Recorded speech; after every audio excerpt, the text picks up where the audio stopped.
Good day, viewers. This is Crystal Concepts TV. My name is Onogu Victory, and I'm your host for today. Today, I have a very important guest in the studio. She's an author, a speaker, a hepatitis community advocate, and an equiper. And she'll be talking to us on her book, Who is in the Garden? Before we go into today's show, let's go on a short break. We'll be right back.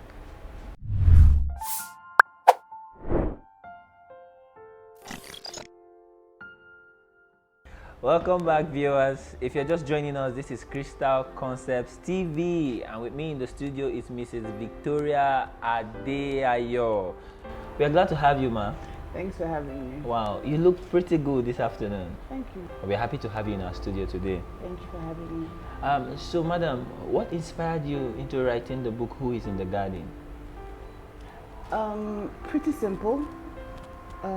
Sitting down and reflecting and listening to people go through a lot of pain and not being able to, as we would say, find light in the tunnel, at the end of the tunnel. Okay. And obviously you can't meet everybody, you can't explain your journey to everybody one-on-one. So the easiest way to reach a lot of people is to write a book and share my experience and see how that can help. Critically, I think 2 years ago, I had a very senior friend who went through a tough patch, and he just seemed not to be able to handle the reality of the pain he was going through and figure out that there was actually a purpose in his pain, and he just veered off, and so I just felt, wow, there's so many people who are going through the same patch and who seem to blame God for whatever it is they're going through. So that's why I sat down to write the book and to share myself and see how that can help somebody else. Okay. I heard you say finding purpose in pain. Yes. What do you mean by finding purpose in pain? All right, so I personally believe that nothing happens by chance.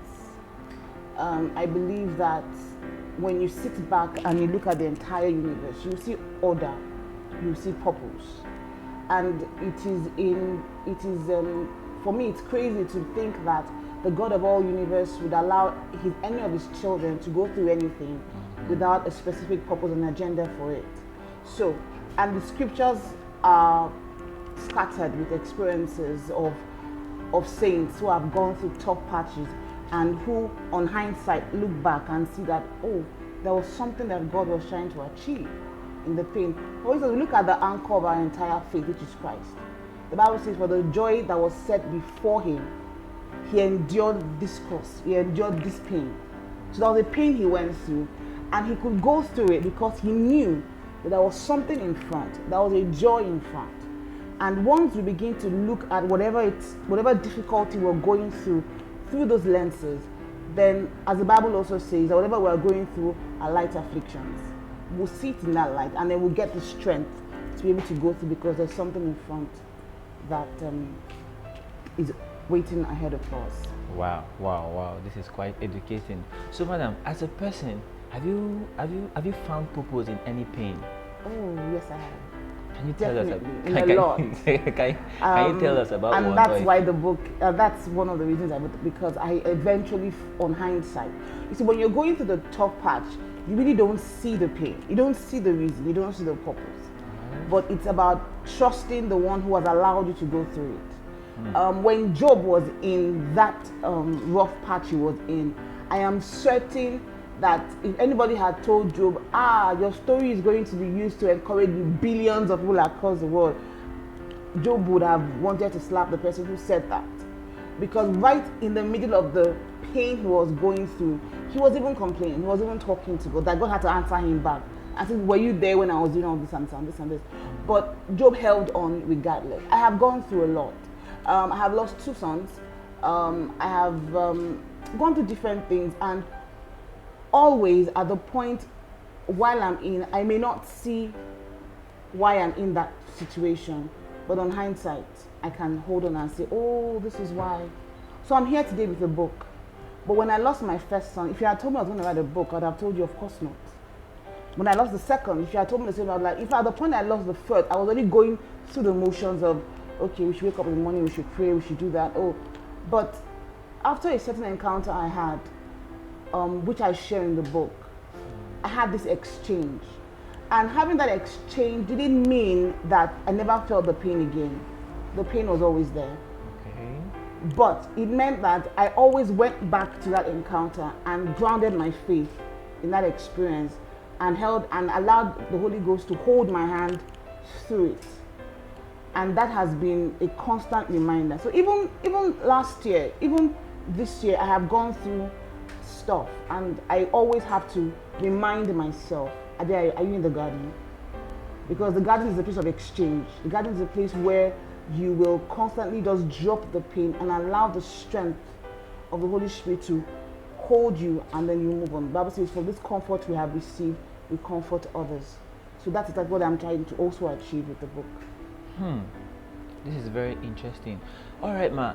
Will it be safe to say the encounter you had brought you into the garden, or the encounter you had made you write this book?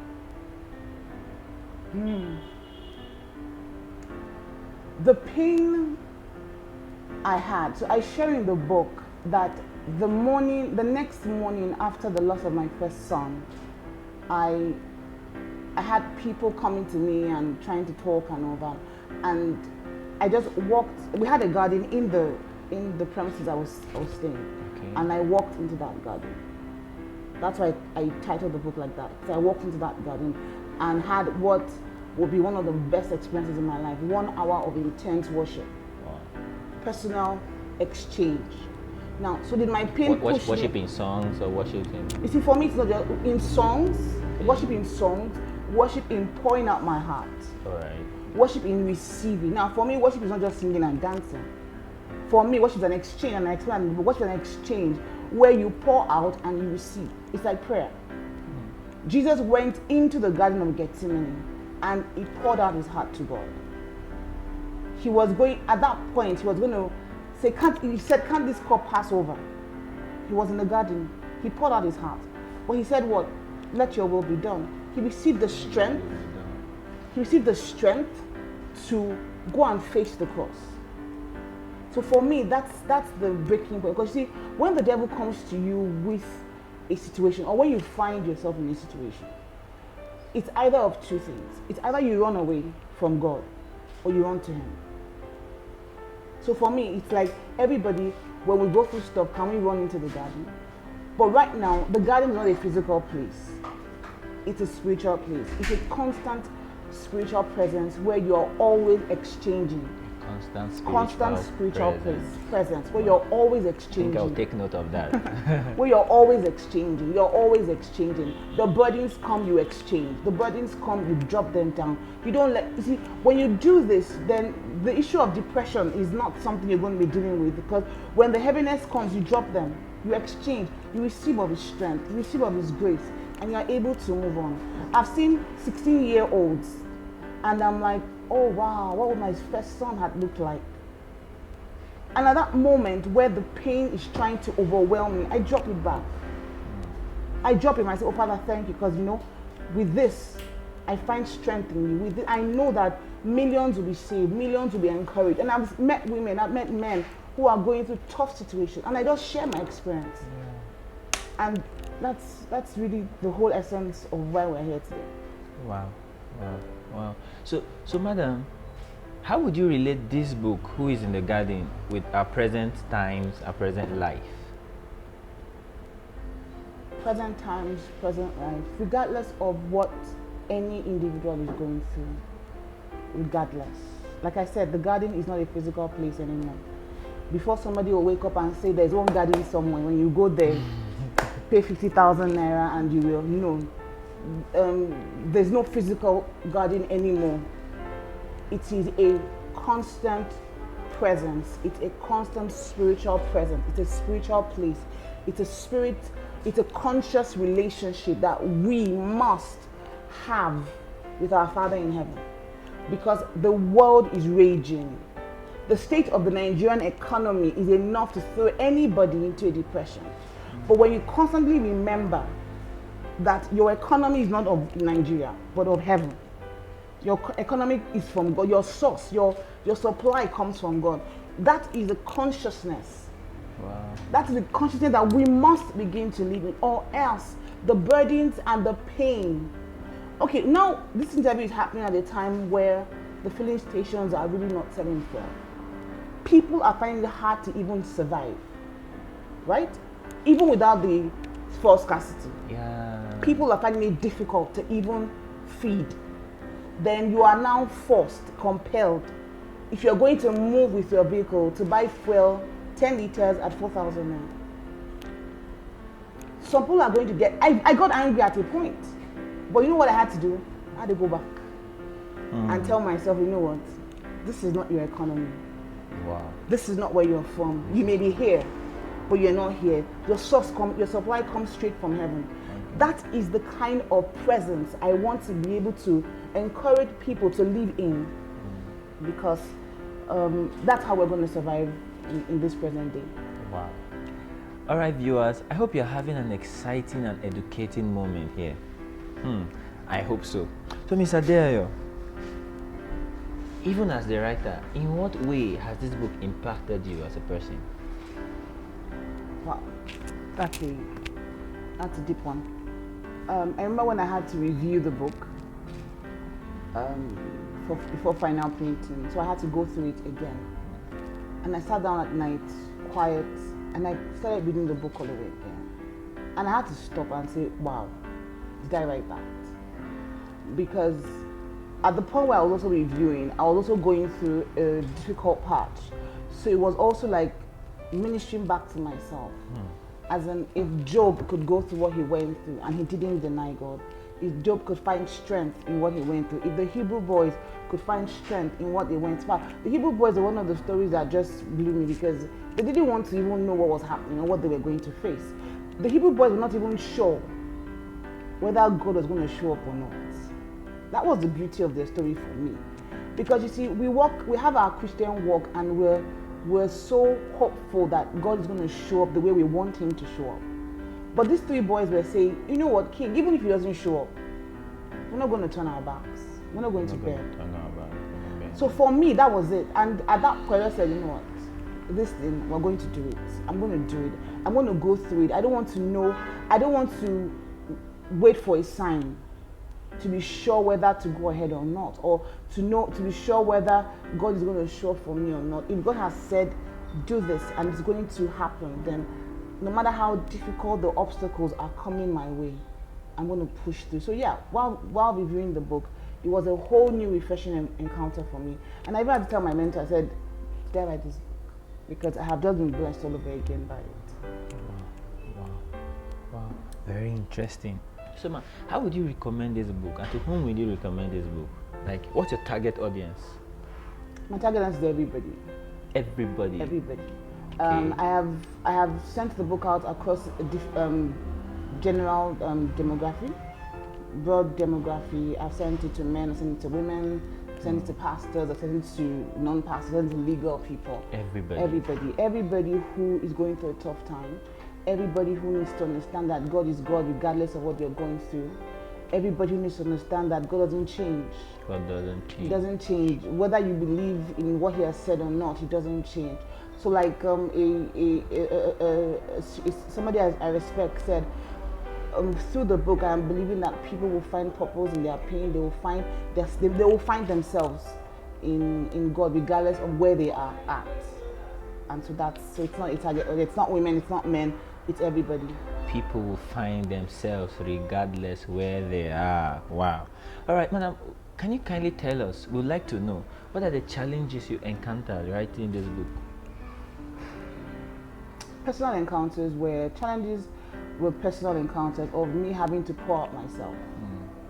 I remember at the point when I was ready, I started crying.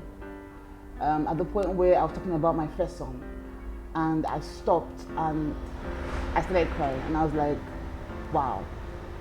I didn't realize that much pain was still there, because I personally believe that if I can share something without that much flinching, then to the degree I can share without flinching is how much I know I have dealt with that issue. And I was writing and I was reliving those experiences again, and I found like, I just said, and I'm like, whoa, am I sure I want to share this? Am I sure I want to be this vulnerable? with myself to the whole world. That was one challenge. Another challenge was what we all call the imposter syndrome, which is this who you are? Are you sure anybody even wants to hear you? Are you sure anybody even wants to listen to what you have to say? Those are the challenges I needed to push through. And I kept asking a couple of people, are you sure I need to do this?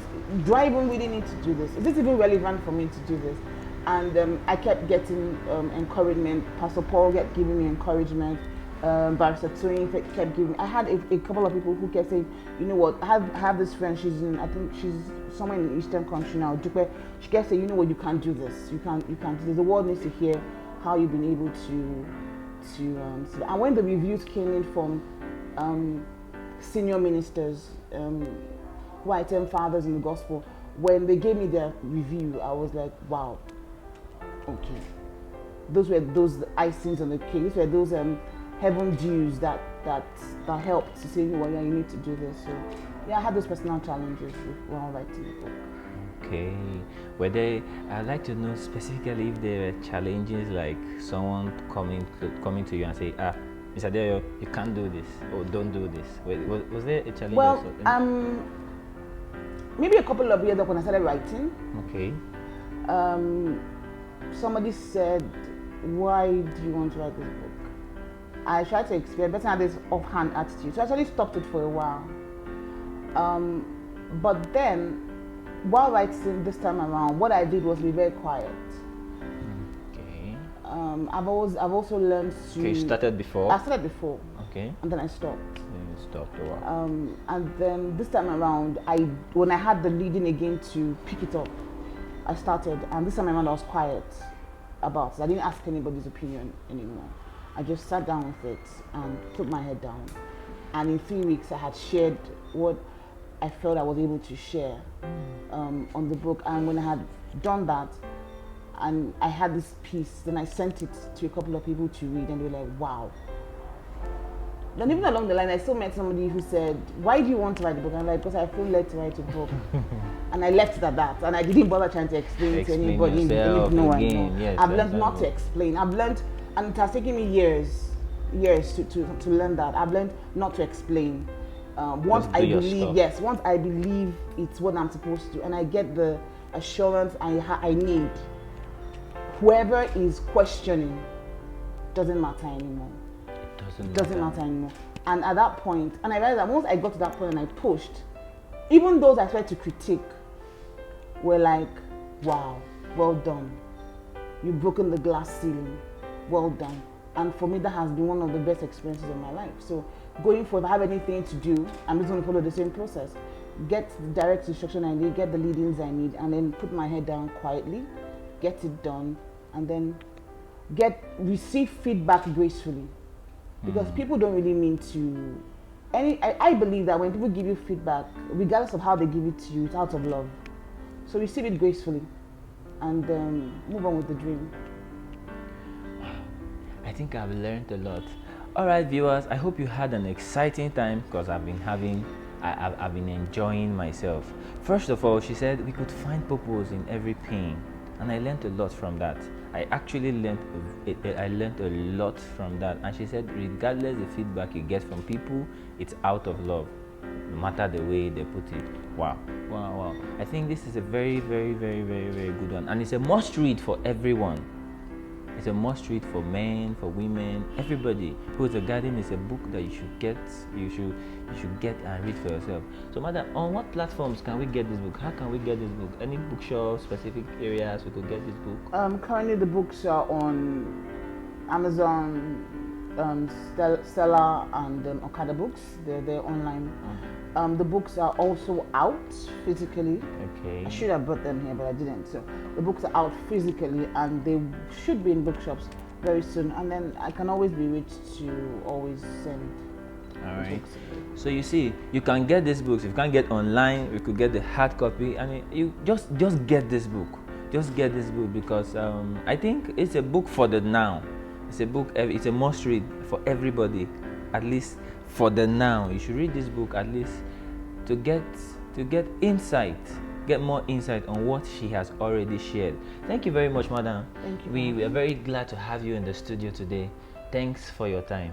Thanks for your time. All right, Ms. ADEAYO will be sharing with us her contact for us to reach her, and she said we already have the books on Amazon and on Amazon, Seller, and Okada Books. Seller and Okada Books. So to reach her, she'll be sharing with us her social media handles, her Facebook, her Instagram. We could reach her directly and get the book from her or through her marketers or publishers. So, Madam, how can we reach you on social media? Social media, simply at Vicado Speaks. Social media at Vicado Speak. So our social media handle will be displaying on the screen right after now, and kindly follow her and see more updates about her and upcoming books. Wow, we are happy to have you here today, madam. Thank you for having me again. Thank you very much. Thank you. And we hope to see you again. And we hope to get more books from you. Hopefully. Okay, thank you very much, viewers. Thank you for staying tuned to Crystal Concepts Television. We appreciate you. God bless you.